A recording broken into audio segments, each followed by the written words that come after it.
Imagine ça. Tu te réveilles il y a 50 000 ans, nu et seul dans une savane africaine. Sans abri, sans feu, sans outils, juste toi. Ton cerveau humain moderne face à un monde qui veut ta mort.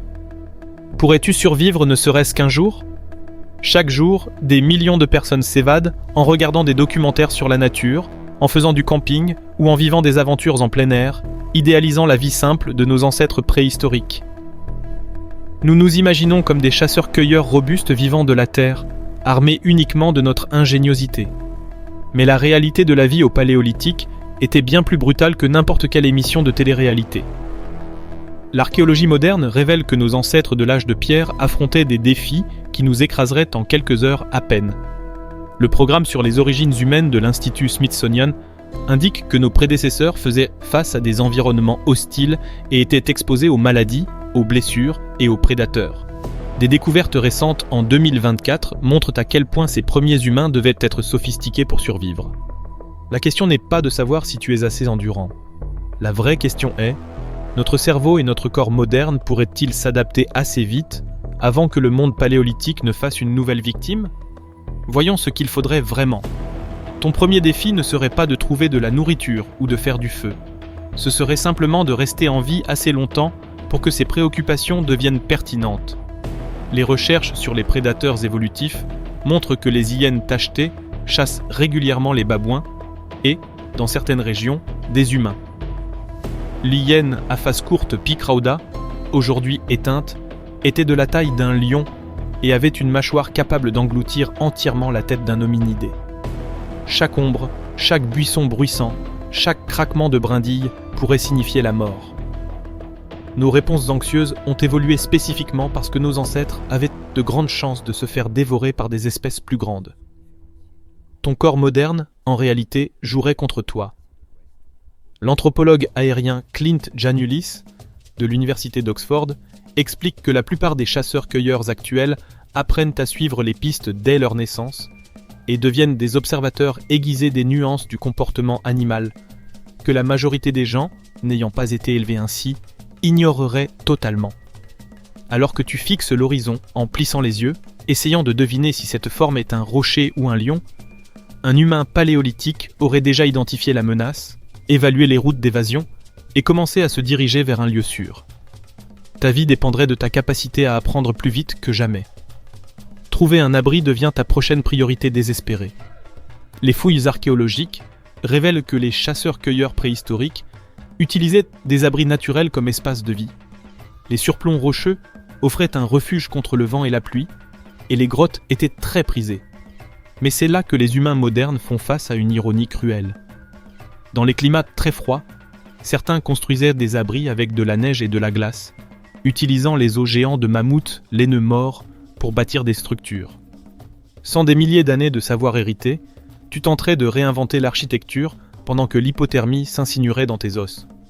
Les restes d'Ötzi, l'homme des glaces, vieux de 5000 ans, montrent qu'il était possible de fabriquer des vêtements sophistiqués, incluant un manteau lourd fait de peaux de chèvres et de moutons cousus ensemble, avec des jambières et des chaussures en fibres d'arbre, herbes tressées et peau de cerf.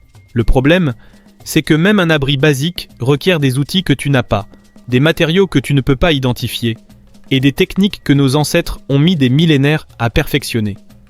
Chaque nuit sans protection adéquate t'approche un peu plus de devenir une autre victime du monde paléolithique. Le feu n'était pas seulement un confort pour les humains du Paléolithique, c'était une question de vie ou de mort. Des preuves provenant de sites comme Kobifora, au Kenya, montrent que le feu permettait aux chasseurs-cueilleurs de rester au chaud, de cuire leurs aliments et d'éloigner les animaux sauvages. Mais faire du feu à partir de rien demande bien plus que de frotter 2 bâtons. L'anthropologue Brian Fagan, de l'Université de Californie à Santa Barbara, explique que les humains de l'âge de glace ont inventé des outils et des stratégies pour survivre au climat rigoureux et ont développé des techniques sophistiquées pour allumer le feu. Sans outils modernes, tu devrais maîtriser des méthodes basées sur la friction, nécessitant des bois spécifiques, de l'amadou adéquat et une technique perfectionnée par d'innombrables échecs. En attendant, chaque crépuscule apporte une nouvelle nuit d'exposition aux prédateurs et au froid. Des expériences récentes montrent que même les instructeurs les plus expérimentés en techniques primitives mettent parfois des heures à allumer un feu dans des conditions idéales. Imagine essayer ça en ayant faim, froid et en entendant des hyènes hurler au loin. Tes ancêtres ne faisaient pas que du feu. Ils maîtrisaient un art qui a maintenu leur espèce en vie. Hollywood montre des hommes des cavernes lançant des lances sur des mammouths avec aisance, mais la véritable chasse paléolithique nécessitait des connaissances complexes que les humains modernes n'ont tout simplement pas. Comme l'explique Janulis, la plus grande perte de compétences de survie n'est pas une technique ou un artisanat préhistorique particulier, mais plutôt la perte des schémas de subsistance développés culturellement et transmis de génération en génération, propres à un environnement donné. Les archives fossiles de l'Est de la France montrent que les chasseurs de l'âge de glace allumèrent des feux chaque automne et printemps pour diriger des troupeaux migrateurs de chevaux sauvages et de rennes dans une vallée étroite où ils pouvaient être tués facilement à courte distance. Cette chasse coordonnée s'est poursuivie pendant des dizaines de milliers d'années. Mais la chasse n'était que la moitié du défi. Une étude de 2016 sur les premiers humains en Israël a révélé que ces chasseurs-cueilleurs avaient un régime alimentaire très diversifié et consommaient jusqu'à 55 types de plantes différentes. L'identification de plantes comestibles nécessitait un savoir transmis à travers les familles et les groupes. Se tromper pouvait être mortel. Les recherches montrent, par exemple, que les graines de la plante Jekiriti ont l'air appétissantes. Dommage qu'elle te tue. Elle contient la protéine 1, l'une des toxines botaniques les plus mortelles connues. Une mauvaise décision. Et ton aventure préhistorique se terminera par un empoisonnement. Alors que tu te concentres sur les lions et les léopards, les prédateurs microscopiques représentent une menace tout aussi létale. Des analyses génétiques récentes suggèrent que de nombreuses maladies infectieuses spécifiques aux humains pourraient avoir vu le jour à l'époque paléolithique, et non durant les périodes agricoles plus récentes. Les preuves d'ADN issues de restes humains anciens révèlent que même au paléolithique supérieur, des agents pathogènes étaient présents dans les dents, très probablement dans le sang, d'humains ayant vécu il y a 32 000 ans. Sans médecine moderne, ni même antiseptique de base, une simple coupure pouvait devenir une infection potentiellement mortelle. Les parasites ont également façonné l'évolution humaine. Les recherches indiquent que la présence de vers parasitaires aurait pu influencer notre système immunitaire à tel point que certains d'entre nous ressentent les effets négatifs de leur absence. Ton système immunitaire moderne, adapté aux défis contemporains, pourrait être mal préparé à affronter des maladies anciennes. Même l'eau potable représentait un danger mortel. Les humains du Paléolithique devaient identifier des sources d'eau sûres et éviter celles contaminées par des parasites et des bactéries dangereuses. Chaque gorgée représentait un risque calculé. Peut-être que ton seul espoir résiderait dans la même stratégie qui permit à nos ancêtres de prospérer, la coopération. Les sites archéologiques montrent qu'au Paléolithique, les hominidés se regroupaient en petites sociétés, souvent des bandes composées de familles d'environ 25 personnes ou moins, car la survie était difficile et la coopération vitale. Ces groupes développaient des structures sociales sophistiquées, où les différences de capacité étaient reconnues et utilisées de façon stratégique. La force individuelle ne suffisait pas. Le succès nécessitait du travail d'équipe, le partage des connaissances et la résolution collective des problèmes. Les humains de l'âge de glace collectaient et transmettaient une grande quantité d'informations sur les saisons, les plantes comestibles, les migrations animales, les motifs climatiques, et plus encore, à travers l'art, la musique et les récits. Les célèbres peintures rupestres de Lascaux et de Chauvet n'étaient pas de simples décorations. C'étaient des manuels d'instruction. Comme le note Fagan, lorsque des biologistes observent ces représentations de rennes et de bisons, ils peuvent identifier la saison à laquelle elles ont été peintes simplement à l'apparence de la fourrure des animaux. La façon dont ces gens connaissaient leur environnement est absolument incroyable selon nos standards modernes. Le cerveau humain moderne offre certains avantages. Les recherches confirment que sa structure de base est restée fondamentalement inchangée pendant des dizaines de milliers d'années. Tu possèdes la même capacité intellectuelle qui a permis à nos ancêtres de prospérer. Il est même possible que tu bénéficies d'une meilleure nutrition et d'un développement physique supérieur à celui de nombreux humains du Paléolithique. Les études suggèrent que, bien que les chasseurs-cueilleurs aient eu une alimentation relativement équilibrée, ils faisaient face à des menaces constantes de famine et de pénurie.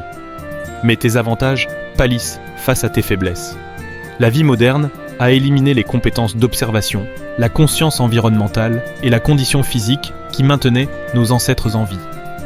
Comme l'explique Jeanne Ulysse, les humains modernes, urbanisés, auraient à lutter non seulement contre leur ignorance du nouvel écosystème, mais aussi contre leur manque de compétences, de sens de l'observation et de vigilance, ce qui les mènerait probablement à des priorités et des efforts totalement erronés. Tu as troqué tes capacités individuelles contre une dépendance technologique. Tes ancêtres pouvaient s'orienter sur des centaines de kilomètres sans GPS, identifier des dizaines de plantes comestibles et suivre des animaux à travers des terrains variés. Toi, tu peux commander un repas via une application. La vérité brutale, c'est que la majorité des humains modernes ne survivraient que quelques jours dans le monde paléolithique. Selon les experts, pour un humain urbanisé piégé dans une situation primitive, la seule solution serait un leadership fort, capable de comprendre la dynamique de groupe.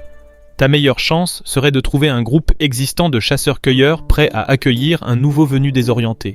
Même dans ce cas, il te faudrait apprendre vite, rester constamment vigilant et avoir une chance extraordinaire.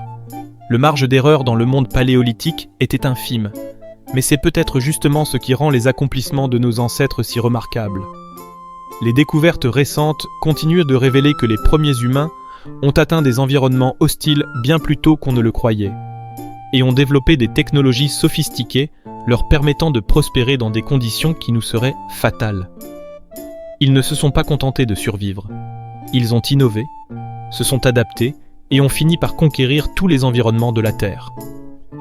Comme le montrent les recherches, les grands cerveaux créatifs de nos ancêtres humains les ont aidés à concevoir des outils et des stratégies pour survivre dans des climats extrêmes. La prochaine fois que tu te plains de ton trajet du matin ou que tu as du mal à ouvrir un bocal de cornichons, souviens-toi de ceci. Tu es le descendant des champions les plus endurants de l'histoire de la Terre. Tes ancêtres ont affronté des tigres à dents de sabre, ont survécu aux ères glaciaires et ont posé les fondations de la civilisation humaine avec rien d'autre que des outils de pierre et une volonté farouche. Pourrais-tu survivre comme un homme des cavernes ? Probablement pas. Mais ce n'est pas un échec, c'est la preuve du chemin parcouru. Nous avons échangé les capacités individuelles contre le savoir collectif, la force brute contre la technologie, la survie précaire contre le confort moderne. Nos ancêtres du Paléolithique seraient émerveillés par notre monde, tout comme nous devrions l'être du leur. Ils ont résisté pour que nous puissions prospérer, et en comprenant leur lutte, nous acquérons une appréciation plus profonde de notre héritage extraordinaire, et de notre présent tout aussi remarquable. La vraie question n'est pas si tu pourrais survivre dans leur monde, mais comment tu honoreras l'incroyable héritage qu'ils nous ont laissé.